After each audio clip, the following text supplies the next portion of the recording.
Hello, എല്ലാവർക്കും നമസ്കാരം. ഞങ്ങളുടെ പുതിയ എപ്പിസോഡിലേക്ക് സ്വാഗതം. ഇന്ന് നമ്മൾ സംസാരിക്കാൻ പോകുന്നത് വളരെ പ്രധാനപ്പെട്ട ഒരു ടോപ്പിക്കാണ് stock market, Indian stock market. നമുക്കിപ്പോൾ എല്ലാം കാണുന്നവർക്ക് പലർക്കും അറിയാമായിരിക്കും. നമ്മുടെ ഇന്ത്യൻ സ്റ്റോക്ക് മാർക്കറ്റ് തകർച്ചയിലേക്ക് നീങ്ങിക്കൊണ്ടിരിക്കുന്ന തകർച്ചയിലാണ് ഓൾറെഡി. കഴിഞ്ഞ 6 മാസമായിട്ട് ഒരു ബെയറിഷ് അല്ലെങ്കിൽ കരടിയുടെ പിടിയിലാണ് എന്ന് പറഞ്ഞാൽ മാർക്കറ്റ് താഴോട്ട് പോയിക്കൊണ്ടിരിക്കുകയാണ്. അതായത് നമ്മുടെ ഇൻവെസ്റ്റ്മെൻറ്റ്, അതായത് സ്റ്റോക്ക് ഇൻവെസ്റ്റ്മെൻറ്റ്, ഷെയറുകളിലെ ഇൻവെസ്റ്റ്മെൻറ്റ്, മ്യൂച്വൽ ഫണ്ട്, അതുപോലുള്ള എല്ലാ ഇൻവെസ്റ്റ്മെൻറ്റിൻ്റെയും വാല്യൂസ് കുറഞ്ഞുകൊണ്ടിരിക്കുകയാണ് കഴിഞ്ഞ 6 മാസം. അതായത് സെപ്റ്റംബറിലാണ് ഇന്ത്യൻ സ്റ്റോക്ക് മാർക്കറ്റിൻ്റെ ഇൻഡെക്സുകൾ, അതായത് സെൻസെക്സും നിഫ്റ്റിയും ഒക്കെ ഏറ്റവും ഉയർന്ന പോയിന്റിലെത്തിയത്. അതായത് സെപ്റ്റംബർ 26 ടു ബി എക്സാക്ട്. അന്ന് സെൻസെക്സ് ഏതാണ്ട് 86,000-ഓളം അടുത്ത പോയിന്റിലും നിഫ്റ്റി ഏതാണ്ട് 26,250 പോയിന്റിലുമാണ് അന്ന് ഏറ്റവും ഉയർച്ചയിൽ പോയത്.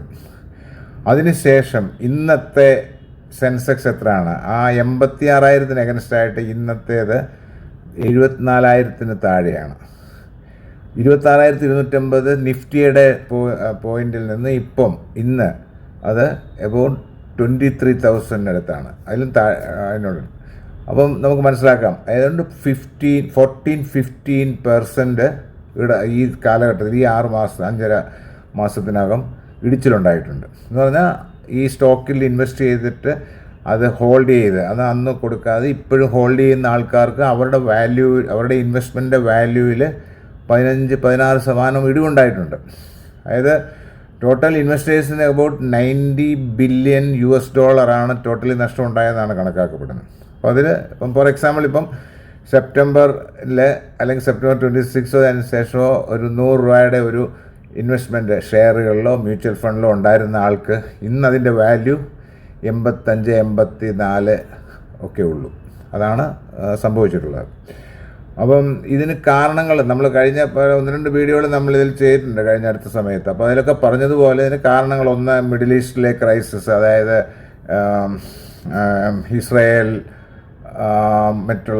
ഇസ്രയേലും മറ്റുള്ള രാജ്യങ്ങളുമായിട്ടുള്ള ഇറാനും ഒക്കെ ആയിട്ടുള്ള കോൺഫ്ലിക്ട്സ്, ടെൻഷന്, പിന്നെ അതുപോലെ ഉക്രൈൻ വാറ്, പിന്നെ ഇന്ത്യയിലെ തന്നെ ഇൻട്രസ്റ്റ് റേറ്റ് കുറയാതിരിക്കുന്നത്, പിന്നെ അതുപോലെ ഇവിടുത്തെ ഇൻഫ്ലേഷൻ, അൺഎംപ്ലോയ്മെൻറ്റ് റേറ്റ്, ഗ്രോത്ത് ഇല്ലായ്മ, അതിലുപരിയായിട്ട് കഴിഞ്ഞ ക്വാർട്ടറുകളിലൊക്കെ ഇന്ത്യൻ കമ്പനികൾ ഏണിങ്സ് അവർ എക്സ്പെക്റ്റ് ചെയ്തതിനേക്കാളും താഴെയായിരുന്നു.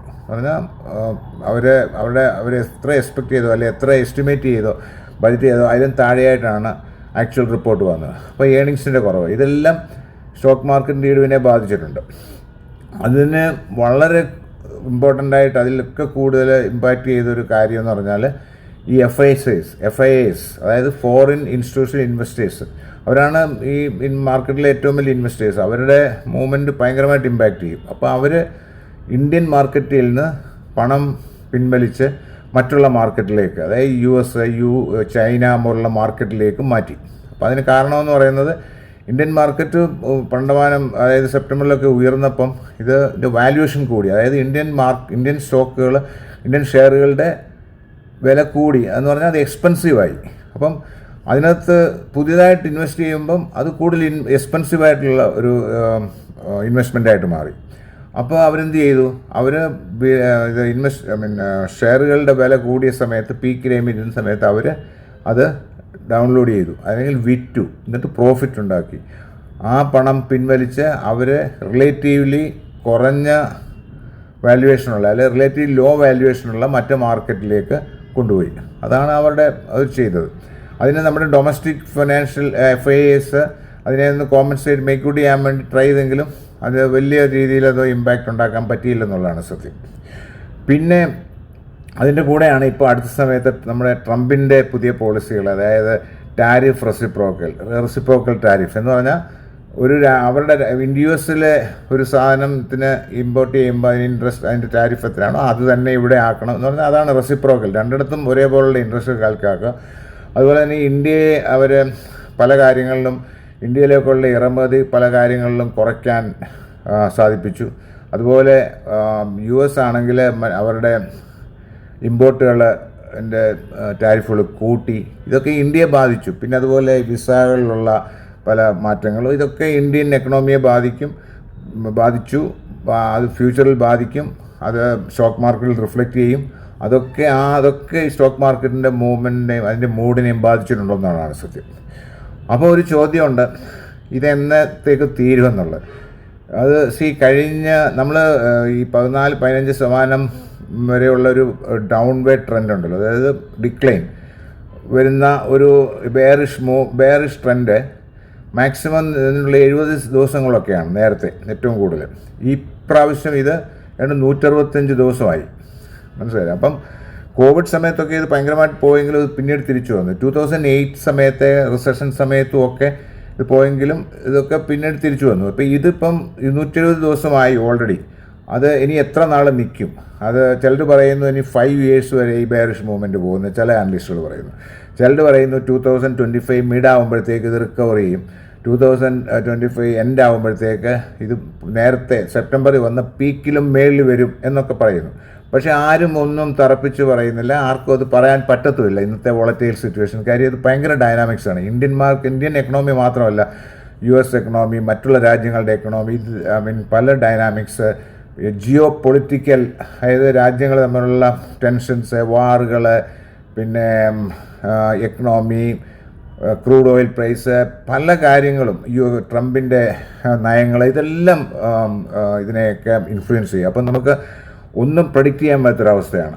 അപ്പം എന്താണ് ഇപ്പം സെപ്റ്റംബറിലൊക്കെ, അതിന് സെപ്റ്റംബറിന് മുമ്പ്, സെപ്റ്റംബർ 2024 ആണ് ഞാനീ പറയുന്നത്, ഈ പീക്ക് ടൈം വന്നെന്ന് നമ്മൾ നേരത്തെ പറഞ്ഞത്. അതിന് മുമ്പ് ഇൻവെസ്റ്റ് ചെയ്ത ആൾക്കാർ അത് ആ പീക്ക് ടൈമിൽ അത് വിൽക്കാതെ ഹോൾഡ് ചെയ്തിട്ടുണ്ടെങ്കിൽ ഇന്ന് അവരുടെ ഇൻവെസ്റ്റ്മെൻറ്റ് വാല്യൂ ഏതാണ്ട് 10-15% കുറഞ്ഞിട്ടുണ്ടെന്നുള്ളതാണ് സത്യം.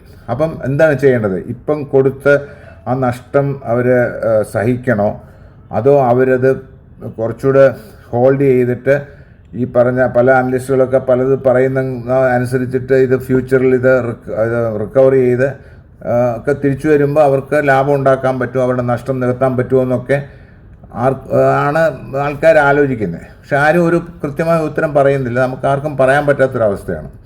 അപ്പം 2-3 കാര്യങ്ങൾ നമ്മൾ മനസ്സിൽ വെച്ചേക്കണം. ഒന്ന്, ചില തിയറി ഉണ്ട്, അതായത് buy when the price is low എന്ന് പറഞ്ഞാൽ നമ്മൾ സ്റ്റോക്ക് മാർക്കറ്റ് താഴെ പോകുമ്പോഴാണ് ബൈ ചെയ്യാനുള്ള നല്ല സമയം. എന്ന് പറഞ്ഞാൽ കുറച്ച് വിലയ്ക്ക് വാങ്ങിച്ച് ഇത് റിക്കവർ ചെയ്യുന്ന അല്ലെങ്കിൽ നല്ല ബുളിഷ് മൂവ് ഇതിൽ വരുമ്പം പ്രൈസ് കൂടുക എന്നുള്ളതാണ്. പിന്നെ രണ്ടാമത്തെ കാര്യം, ഈ ലോങ് ടേമിൽ ഹോൾഡ് ചെയ്യുമ്പം, അതായത് നമ്മളെപ്പോഴും നോക്കിയ ഒരു മാർക്കറ്റും ലോങ് ടേമിൽ, ഇന്ത്യൻ മാർക്കറ്റില്ല, ഒരു മാർക്കറ്റും ലോങ് ടേമിൽ ഡൗൺ ആയി പോകത്തില്ല. അത് അതിൻ്റെ കയറും മേളിലോട്ട് തന്നെയായിരിക്കും പോകുന്നത്. ഇടയ്ക്ക് down and up and down ഉണ്ടാകും, അതായത് ഷോർട്ട് ടേമിൽ. പക്ഷേ ലോങ് ടേമിൽ അത് മുമ്പോട്ട് തന്നെ പോകുന്നതാണ്. അപ്പോൾ ഈ ലോങ് ടേം എന്ന് പറഞ്ഞാൽ എന്താണ്? 1-2 years, 2 to 4 years, 5 years, അതൊക്കെ ചോദിച്ചു കഴിഞ്ഞാൽ ഇപ്പം പറയാൻ ബുദ്ധിമുട്ടാണ്.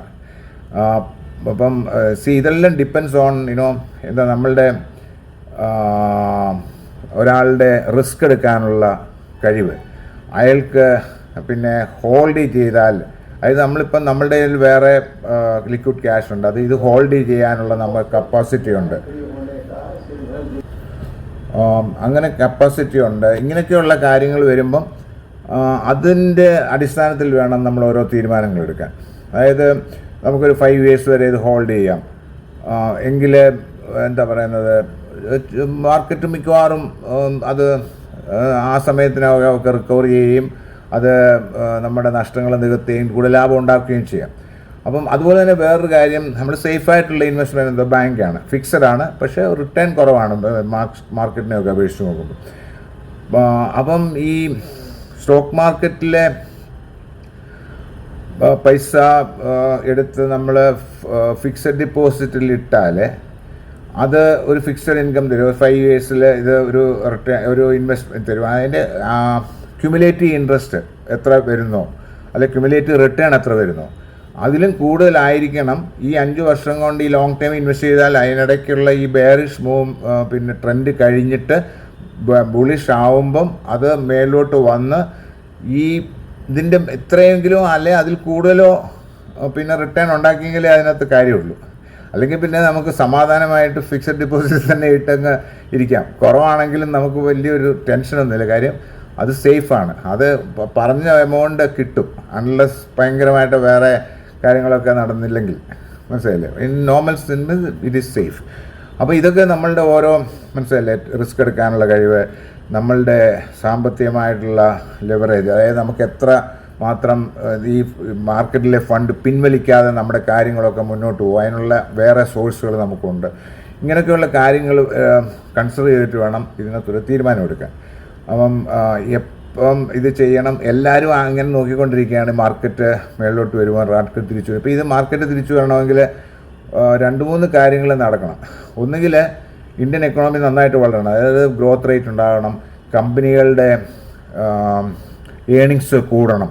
അല്ലെന്നുണ്ടെങ്കിൽ ഗവൺമെൻറ് എന്തെങ്കിലും പുതിയ ഭയങ്കര റവല്യൂഷണറി ആയിട്ടുള്ള എന്തെങ്കിലും പോളിസികൾ കൊണ്ടുവരും. ഇപ്പം ചൈനയിൽ അവരെന്താ ചെയ്തത്, സ്റ്റിമുലസ് പ്രോഗ്രാം പാക്കേജുകൾ പ്രഖ്യാപിച്ചു. അങ്ങനെയാണ് അവരുടെ മാർക്കറ്റ് ഉയർന്നു വന്നത്.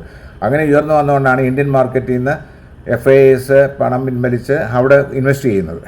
മനസ്സിലായില്ലേ? അവിടെ പ്രത്യേകിച്ച് അവിടെ അവരുടെ വാല്യുവേഷനും കുറവായിരുന്നു. അപ്പം ചീപ്പായിട്ട് അവർക്ക് വാങ്ങിക്കാൻ പറ്റുമായിരുന്നു. അപ്പം ഇതെല്ലാം കൺസിഡർ ചെയ്തിട്ട് വേണം നമുക്ക് ഓരോ കാര്യങ്ങൾ ആലോചിക്കാനും തീരുമാനങ്ങളെടുക്കാനും. അപ്പം നമുക്ക് വെയിറ്റ് ആൻഡ് സീ, ഓരോരുത്തരുടെ പ്രൊഫൈൽ അനുസരിച്ച്, ഓരോരുത്തരുടെ ഞാൻ പറഞ്ഞ ഇതെല്ലാം അനുസരിച്ചിട്ട് വേണം തീരുമാനം എടുത്തിട്ട് പോവുക. ചിലർ ഹോൾഡ് ചെയ്യും കുറേ വർഷത്തേക്ക്, അവർക്ക് ഗുണമുണ്ടാകാം. ചിലർ ഡെസ്പറേറ്റായിട്ട് ചിലപ്പോൾ ഇപ്പം വിറ്റും, നഷ്ടം ഇത്രയേ ഉള്ളൂ, ഇനി ഇത് കൂടുതൽ നഷ്ടം വേണ്ട എന്ന് പറഞ്ഞ് ചെയ്യുന്നവരുണ്ടാവാം. ചിലർ ഇപ്പം വാങ്ങിക്കുക, ഇത് വളരെ കുറവാണല്ലോ പ്രൈസ്, അതുകൊണ്ട് വാങ്ങിക്കാമെന്ന് പറഞ്ഞിട്ട് ഇൻവെസ്റ്റ് ചെയ്യുന്ന ആൾക്കാരുണ്ട്. അപ്പം അതെല്ലാം ഓരോരുത്തരുടെ പ്രൊഫൈൽ അനുസരിച്ചിട്ടാണ് വേണ്ടത്. അപ്പോൾ എനിവേ ഞങ്ങൾ അഡ്വൈസൊന്നും ചെയ്യുന്നില്ല, ഇപ്പോഴത്തെ സിറ്റുവേഷൻ പറഞ്ഞു.